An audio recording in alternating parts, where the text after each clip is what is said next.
Good evening. I'm Captain Marcus Brooks. After 28 years in the skies, I thought I'd seen every kind of emergency. I was wrong. Tonight's story happened over a stretch of dry Texas ranchland when a jet lost both engines and the only voice that could save it belonged to a woman fixing a fence line. This is the story of Flight 1552. The call came at 3:14 in the afternoon. Skyline Airlines Flight 1552, a Boeing 737 carrying 148 people, lost both engines at 16,000 feet over the flat, sun-baked plains west of Amarillo, Texas. No warning. No smoke. Just silence where two engines used to be. Captain Rebecca Diaz grabbed the radio immediately. Mayday, mayday, mayday. This is Skyline 1552. We've lost both engines. 148 souls on board. We are descending, no power. Fort Worth Center scrambled. Controllers pulled up every nearby airport. All of them too far. 7 minutes. That was the window.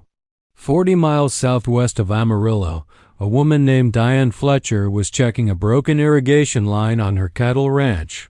53 years old, sun-worn hands, faded denim jacket, boots caked in red dirt. Her ranch spans 600 acres of grazing land, flat and dry, cut through by long stretches of open pasture.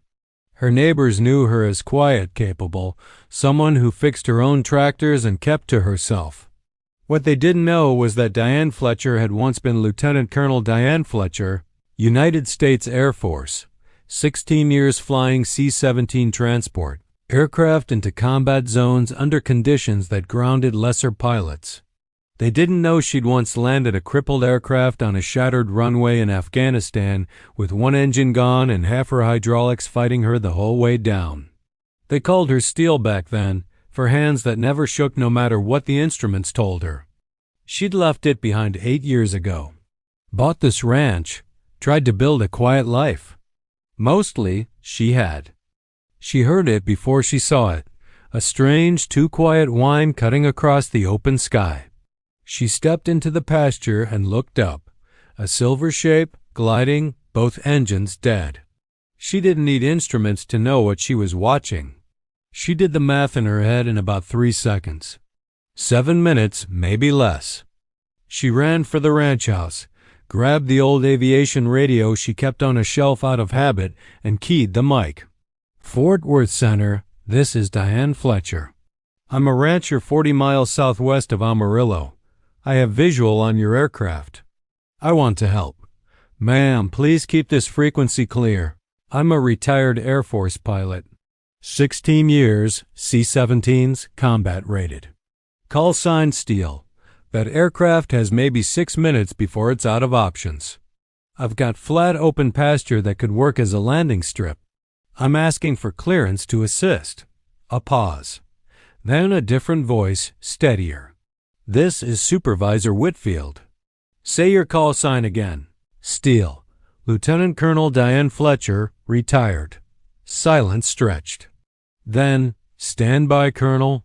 In the cockpit, Rebecca Diaz and First Officer Sam Okafor were running every checklist they had. Nothing brought the engines back. The plane was a glider now, 130,000 pounds of dead weight with 148 people in the back. The radio crackled. Skyline 1552, we have a ground observer at your 2 o'clock. Retired Air Force pilot. She's offering an alternate landing site, open pasture. Do you want to hear her out? Rebecca looked at Sam. No airport was close enough. They had no engines. They were going down somewhere. Put her through. Diane's voice came on, calm and level. Skyline 1552. This is Diane Fletcher. Call sign Steel. I have visual. Do you copy? I copy, Steel. Please tell me you've got something. I've got 2/3 of a mile of flat. It's big enough. Trust the numbers. Flaps 30. This is it, Captain. Everything before this was preparation. When I say flare, bring the nose up smooth. Not hard. Understood. 600 feet. You're going to clear the tree line at the edge with room to spare. The jet's wheels passed the last obstacle with 60 feet to spare. Flare, now. The nose came up gently. For 2 full seconds the aircraft floated just above the grass, caught in that strange cushion of trapped air, refusing to fully land. Then gravity won.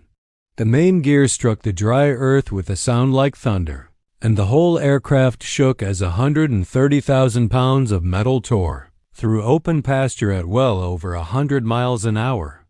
"Brakes! Everything you've got!" Diane shouted into the radio, already running toward the aircraft. "Maxed. Decelerating. I don't know if we'll stop in time." Diane watched the distance markers she'd memorized. The ground here sloped almost imperceptibly upward near the fence line, a rise she'd accounted for in her plan. The incline added friction. The jet slowed faster than raw math alone would predict. It stopped 140 feet from the fence. Silence. Then the emergency exits burst open. Slides deployed. People began pouring out, 1, 5, 20, 60, collapsing into the grass, crying, laughing, holding each other. Diane counted every single one. Captain Rebecca Diaz came out last. She crossed the field on unsteady legs and stopped in front of the woman in the dusty denim jacket. "Steele," she said. "Diane Fletcher." The rancher. Rebecca looked at the jet resting in the pasture, at 148 people alive on the grass around it. "You just talked a commercial jet onto a cattle pasture. You flew it," Diane said. "I just gave you the numbers." "You gave me more than numbers," Rebecca said. "You gave me somewhere to believe in." The passengers came to her one by one. Angela, the nurse, hands still trembling, told Diane about the clinic waiting for her in Guatemala. The father and daughter, hands locked together, said nothing. They didn't need to. The boy flying alone, 12 years old, walked up straight-backed, trying not to cry, and told Diane his grandfather was waiting for him at the gate. "He's going to be glad to see you," Diane said. The boy nodded and managed a small, proud smile. FAA investigators arrived within the hour. The lead investigator sat with Diane at a folding table set up in the pasture and asked question after question for nearly 3 hours. At the end, she set down her pen. "Colonel Fletcher, I've investigated over 150 aircraft incidents. I've never seen a dead stick landing on unprepared ground with 0 fatalities. Not once in the history of commercial aviation. Captain Diaz flew an excellent approach," Diane said. "I gave her information. There's a difference." 2 weeks later, 4 C-17s from a base in Texas flew low over her ranch in tight formation, engines rattling the windows of her house. As they passed directly overhead, all 4 rocked their wings, left, then right. A salute.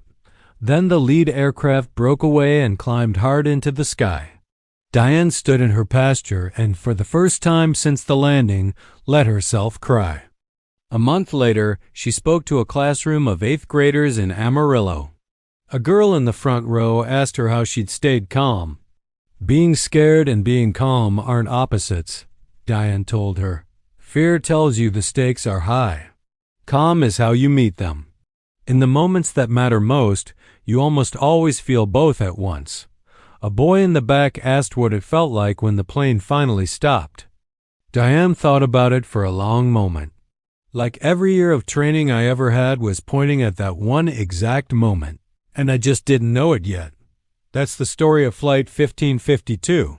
Diane Fletcher didn't go looking for a second chance to be a hero. She was fixing a fence line on an ordinary Tuesday. But when the sky asked something of her, 16 years of training answered before she even had to think about it. At 35,000 feet, everyone wears the same seatbelt.